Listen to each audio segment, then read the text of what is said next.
Champions ট্রফির সেমিফাইনালে উত্তীর্ণ হয়েছে বাংলাদেশ দল।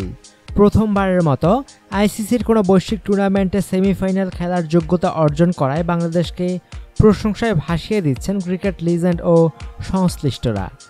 সবাই যেখানে বাংলাদেশের প্রশংসা করতে ব্যস্ত, এমনকি পাকিস্তানের সাবেক অধিনায়ক আফ্রিদি সহ অনেকেই বাংলাদেশের অভাবনীয় প্রশংসা করলেও পাকিস্তানের বিশ্বকাপ জয়ী অধিনায়ক ইমরান খান বাংলাদেশকে যথেষ্ট অপমান করেছেন। বাংলাদেশ এই মেগা টুর্নামেন্টের সেমিফাইনালে উঠায় খুশি নন তিনি বাংলাদেশকে অপমান করে বলেন, বাংলাদেশ সেমিফাইনালে উঠে চ্যাম্পিয়ন্স ট্রফির সৌন্দর্য নষ্ট করেছে। আর তার এই মন্তব্যে হতবাক সব বাংলাদেশের ক্রিকেট প্রেমীরা। ইমরান খান হয়তো ভুলে গেছেন 2015 সালে বাংলাদেশের মাটিতে তার দল বাংলাওয়াশ হয়ে গেছে এবং দক্ষিণ আফ্রিকা, ভারতের সাথে সিরিজ জয় এবং পরবর্তীতে শ্রীলঙ্কার সাথে টেস্ট জয়, ওয়ানডে, টি-20 জয় এবং ঘরের মাটিতে ইংল্যান্ডকে হারিয়ে বাংলাদেশ দল আর ছোট দল নেই। যে কোনো টুর্নামেন্টে শিরোপা জেতার সামর্থ্য রাখে বাংলাদেশ দল।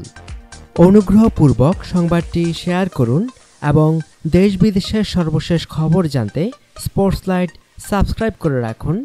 ধন্যবাদ।